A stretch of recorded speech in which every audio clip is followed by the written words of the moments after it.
Greg, thanks for being here. Maybe let's start can you tell me a little about yourself, who you are, and why you do the work you do in the nonprofit or the charitable space when it comes to the insurance component? Sure. So I'm an insurance planning specialist at Raymond James. Professionally, that's what I do. But what brought me into this field, aside from my connection to my own church, let's say, juvenile diabetes was the issue that really struck me because a colleague of mine got the news of their 5-year-old child being diagnosed, and it inspired me to do something as a parent of a child, 8-year-old at the time, a healthy child. I thought, let me see what I can do for the parents of people who are dealing with this. And ever since early 2000s, I've been not only participating in rides and so on, but rallying the troops at whatever institution I'm at, getting others to get involved. And I've seen and witnessed the amazing work that JDRF has done, now renamed Breakthrough T1D. But the advancements that they've made are testament to the fact that we can make a difference. So when you're talking with people that are looking to make a difference and with causes that are very dear to them, how do you encourage them that there is something that they can do? It's funny, people with wealth don't often think about this, and it's an opportunity, I think, as financial advisors to always introduce almost the permission for them to think creatively, to say, oh, what can I do? How can I redirect some of what may be going to CRA to go to my favorite charities? And one way or the other, a portion of our wealth is going to go to building hospitals and schools and doing all the good things that through our tax dollars happen. But if you have a specific objective, to be able to convey that to a client and help them and inspire them to think creatively and say, hey, I really care about this. I want to direct some of my wealth there, and I actually can. Just enabling think about it. Where does it start for a lot of the conversations you're having? Does it start with somebody saying, I have this cause that I care deeply about that I want to support, or does it come, or is it starting with, I think there's something more I need to do and I just don't know where to start? I wish clients would actually ask those two questions. And perhaps it's not the context in which they're going to say those things to me, because I'm in there talking about estate planning and tax and insurance. So it's often the other way around, where we say, that if you gift some of your appreciated capital, you have a preferential treatment in terms of how that money gets to the charity. Are there it's the question of, is there a charity that is important to you? Is there a particular cause that you would want? And when we're talking about estate planning and you're doing the what if everybody in the family crashes in the plane coming back from Fiji, where do you want your money to go? That kind of question really inspires this too. So, and we back it up to saying that there are tax benefits to doing this too. And so we inform them on what those are. So it's interesting because when, the work that we do, a lot of people think about, supporting charities. Yes, they support charities currently. Maybe they have a regular donation pattern or however they support that. But really a lot of people think about the charitable donation as part of the estate plan. And I know that's part of it, but you mentioned things, you mentioned more money to the charity and less to the government, but you also mentioned insurance. And I think that's an area that people are confused about. How can people use insurance as a way to support the charitable causes that they care about? There's a multitude of ways. Outright, naming a beneficiary, including a charity as part or all of the beneficiary of a particular policy, is a simple way of doing it. There's no change of ownership. You just simply name them as a beneficiary, and upon your passing, money goes to that charity. And I think far too people consider this. I mean, if you're constantly, regularly donating to a particular charity, let's say it's $10,000 a year, to think that continuation of funding is going to cease when you pass away, one should consider that, is there a way that I can perpetuate this? And perhaps if I carve off $200,000 or $300,000 of my life insurance that otherwise is going to go to my 50-year-old children by the time this happens, who don't really need this. Keep in mind, we're talking about generally the wealthy population here. To be able to carve that off and say, that will help to perpetuate my gift to that charity. It's not about getting a plaque or anything. It's just to be able to say my contribution will continue. That's one way. But let's just dig into that. Is it as simple as I have an existing life insurance policy, and pick a number, let's say it's $1 million life insurance policy, and instead of the death benefit going to my estate, it's going to go to my favorite charity. And so when I go down in the plane on my return trip from Fiji, the charity is going to get the death benefit of that added to their coffers, and there's no headaches. Pretty much as simple as that. I would perhaps let the charity know that that's the case, so that they know to act in the event that you're passing. But otherwise, yeah, it's as simple as making a beneficiary designation change with the insurer, preferably. Of course, all of this should be under the advice of your insurance specialist. Depends on your ownership and so on. There are other ways of doing it too. You could gift a policy up front. So you could buy a policy with the specific intent of helping a charity. And your premiums, your annual premiums for that policy then become a charitable gift because you're funding this ultimate gift.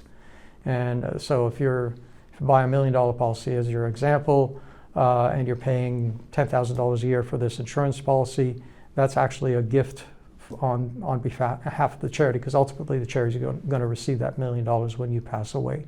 So in that instance, do I get the charitable donation tax credit for the $10,000 gift, or the amount of the premium payments that I made? Correct, yeah. So in that case, you're getting the deduction, or the tax credit, I should say, for the gift of the premium currently in the current years that you're funding it.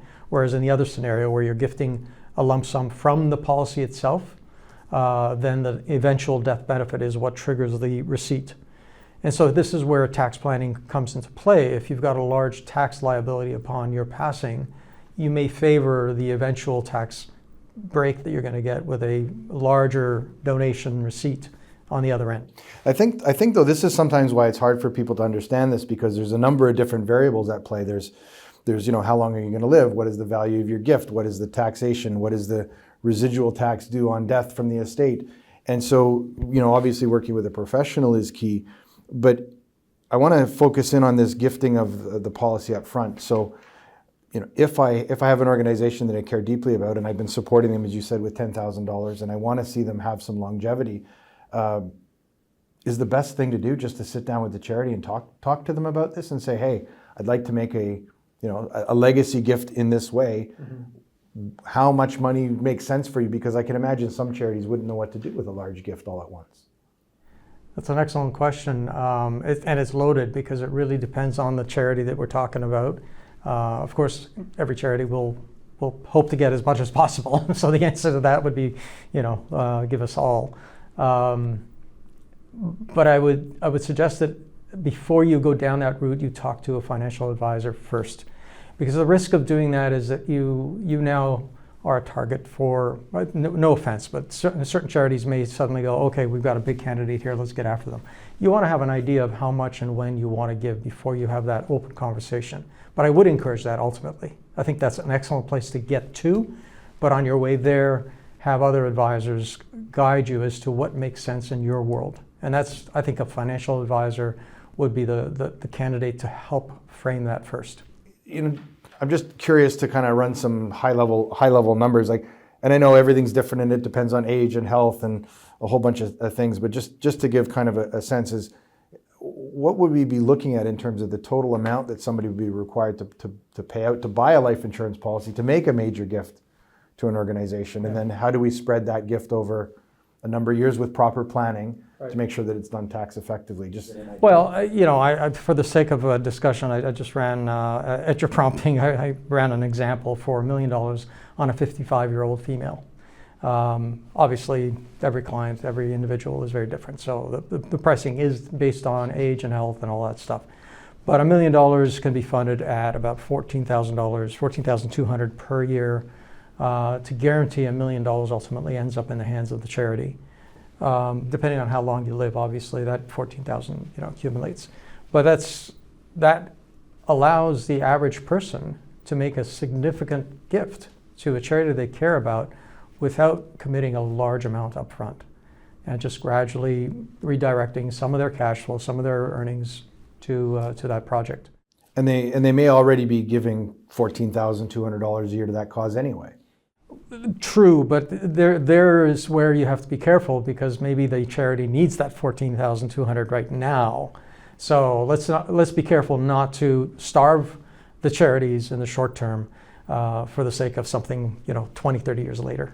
So when it comes to using something like life insurance as a gift, I don't want to suggest this is only a strategy that we're seeing more in the larger, more established charities, but it seems to be that something that smaller and medium-sized organizations are maybe not paying as much attention to because they have a shorter term cash flow need. Would that be your experience? Yeah, I agree, and I don't even think that they're aware that it's even a possibility. It just doesn't routinely happen in some of the smaller charities. But I would hope that what some of the work you're doing will enlighten charities to think, oh, we should communicate this better to our contingents and empower them to make those choices. If people knew, I think more people would, at the very least, include them as one of the beneficiaries. You don't have to have a specific, one policy for that purpose. You can carve off, even the average person could carve off $50,000, $100,000 to their favorite charity off of an existing policy, and it probably won't impact them all that much. So let's explore the difference between making the charity a beneficiary or a partial beneficiary, as you said, versus let's just let nature play its course. The person who takes out the life insurance passes away, that money flows through to the estate, and in the will it says, I would like X percent to go to the charity. Doesn't that amount to the same thing? Is there a benefit? I think that causes a great deal of anxiety in the executor's hands when you've got a charity then involved in the estate, and rightfully so. I mean, they have an interest and they have an obligation to their organization to make sure that their portion is paid to them, and now you've got conflicting objectives between the family of the deceased, the person who is supporting. Now their estate is being fought with by a charity in order for the charity to get what they intended. And sometimes the drafting wasn't well done. Maybe there isn't as much assets there as there was when they first intended on it. Lots of unfortunate occurrences happen. So if you can name a beneficiary in a life insurance contract and directly gift that completely separate from the estate, that's a cleaner arrangement for everybody involved. The family gets whatever the estate is. The charity gets the outright gift from the gift of the life insurance. The tax receipt helps the tax problem of the family, so they get more of the after-tax value of the estate. So I would encourage direct gifting where possible. And we talked about a little bit, leaving instructions in your will about which charities to support. What are some of the other strategies you're seeing from an estate planning aspect to make sure that the charitable causes that people want to support are being properly supported through the estate? Is the will the critical piece there? Absolutely, the will is. But I would encourage anyone with the intent to benefit a beneficiary of $100,000 or more over a long time to consider DAFs, donor advised funds. And the intent there is that you now create a bucket into which you fund your own assets, immediately get the tax receipt when you do that, whether it's a life insurance or cash, typically, or securities, of course. And then that way you can begin to gift through your own family foundation, really, but it's a donor advised fund. And this addresses a question you asked earlier, which was around charities managing the distribution of assets to a charity that may not have the capacity to handle a large bequest. A charity that has an annual budget of $500,000 receiving a $2 million benefit is going to go, woohoo! It's a lottery winning, and they're going to behave very much like the individual who wins the lottery. They're going to spend the way they shouldn't be.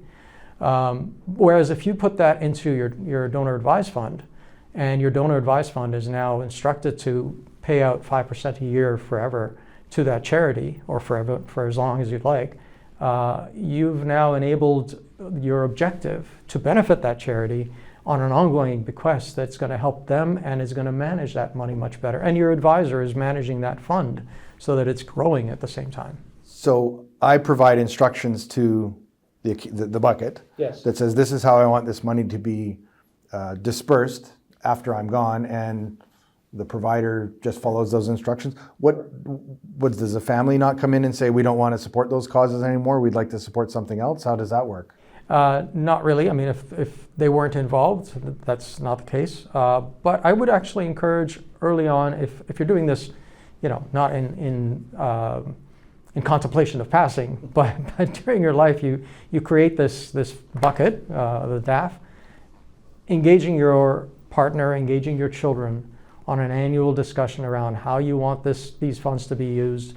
Maybe it's a very large bucket, but you want to designate $1,000 of that each year for your 4-year-old and 8-year-old to decide on where to distribute that $1,000, to teach them how to give, to teach them what needs are out there. And so by the time they're 15 and 18, they have a far better understanding. And by that time, maybe you're distributing $10,000 at their discretion. And so by the time they're adults, they know what giving is. They know what it's all about. They also understand money. They understand the value of money very differently than a Christmas gift received in their hands. So I think it's a great tool to pass on values. And I don't mean money values, but real personal values.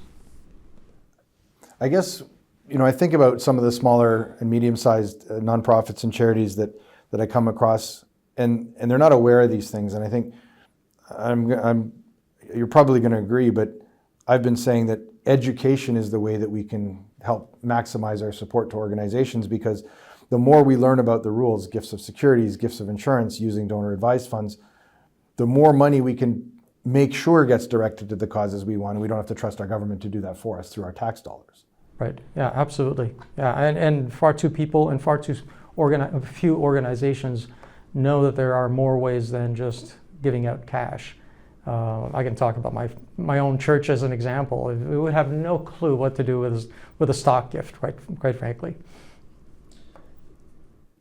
Maybe this is a sensitive question, but shouldn't the charities or your church have a role in learning about these things so that they can teach the others in the community about the more efficient ways to do it? Absolutely. Of course, it depends on the demographic of in this case, the congregation, and perhaps that's why they're not as aware. But I would say that there's still an opportunity, certainly within any organization. You can talk about naming the charity as a part beneficiary of your estate, and if you have life insurance, to consider that as a gift as well. That you can do in any organization, and you don't have to have an infrastructure to be able to receive a bequest from an estate. Maybe walk me through a little bit of your thought process when you're sitting down and you're working with a client who has indicated that they have philanthropic intent. Maybe they've identified the cause they want to support. How do you go about working through? Are there like three questions that you go to? Like, how do you come up with the optimal strategy for them? Like, what are some of the key questions that you look at? Certainly the quantum, you need to have an idea of what, it's how proportionate to their wealth, what is it that they want to benefit a particular charity. The timing of that gift is very important. When are their tax problems? Are they, do they have big tax problems today, or are they going to have big tax problems at the end? Or maybe it's both. So looking at when you do a financial plan, we also look at when are the peaks and valleys of their tax situation. And sometimes people retire at 60 and they don't have a tax issue until 71 when their RSPs kick in, or the RIFs rather kick in. So there may be opportune times to gift before that lull, so they get a better tax treatment, and ultimately on the other end. So we've been talking a lot about some of these, I don't want to say advanced, but planning strategies that people can use to maximize their impact. We've been really focusing on the individual, but do these same things apply to, say, a business or a business owner? And are they able to take advantage of some of these things as well? Absolutely. And we know that lion's share of people's wealth, the wealthier clients that we talk to, have corporations, investment companies or holding companies.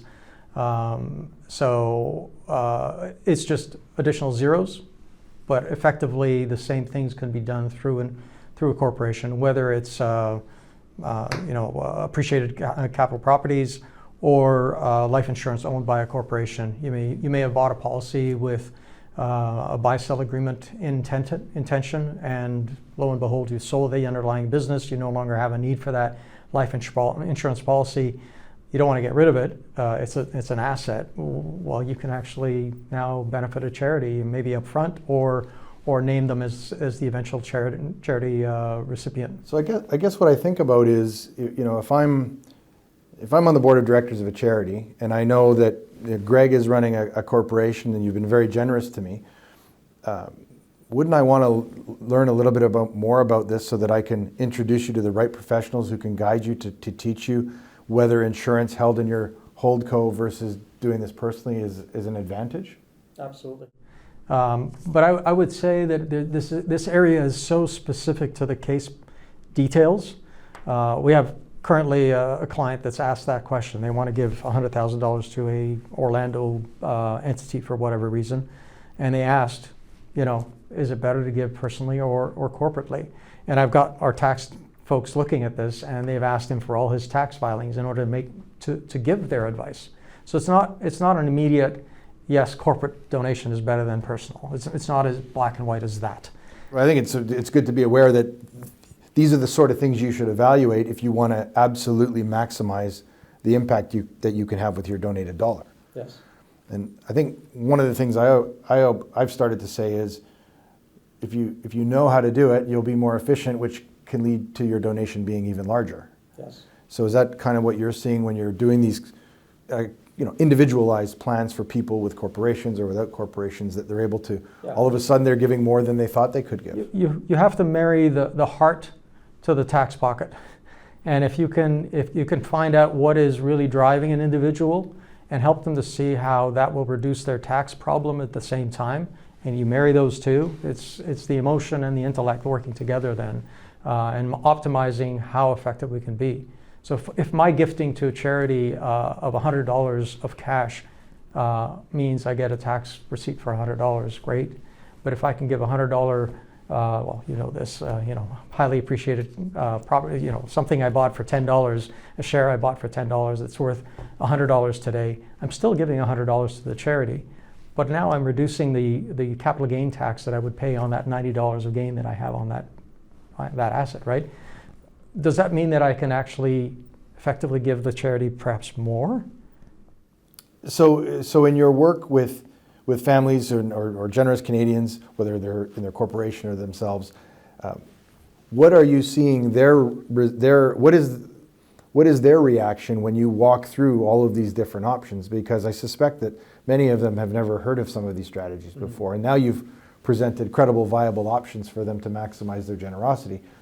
How do they feel about that? Yeah, there's definitely an aha moment when they realize the impact of what they can do with different tools. If I can give you the example, a real life example that we had with an 80-year-old woman who had a policy. She had bought a policy years ago. I had nothing to do with it, but the advisor brought the case to me and said, this client wants to cancel the policy.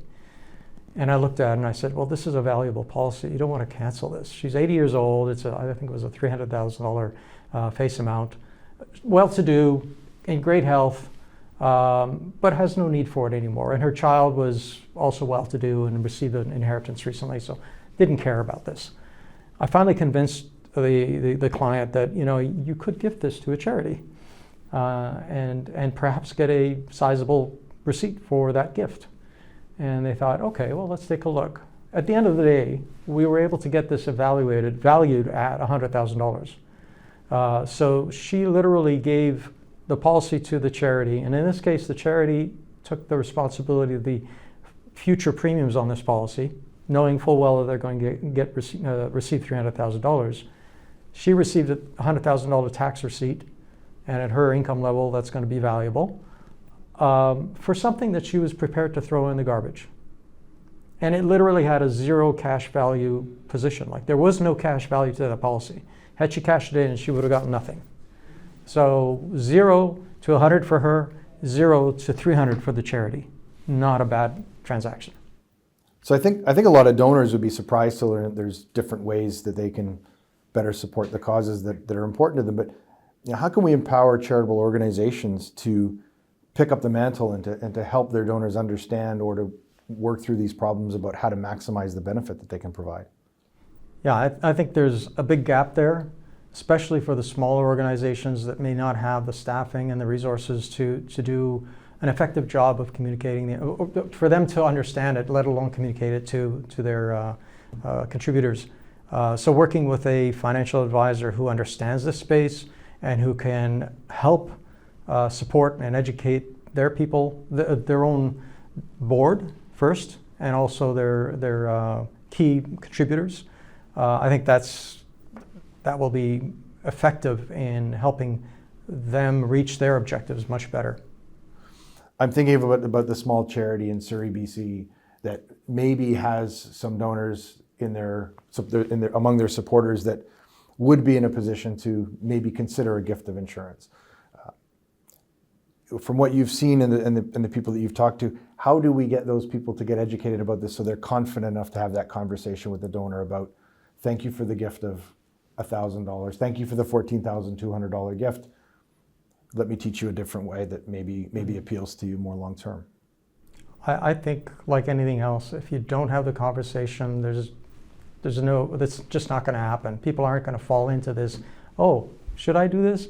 You got to ask. There's nothing wrong with genuinely saying thank you, and we know you care about us. Are you aware that there are other ways as well? That's it. Just inform. All they can say is no thanks. Perfect. Thanks so much, Greg, for being here and sharing your wisdom and knowledge with us. My pleasure.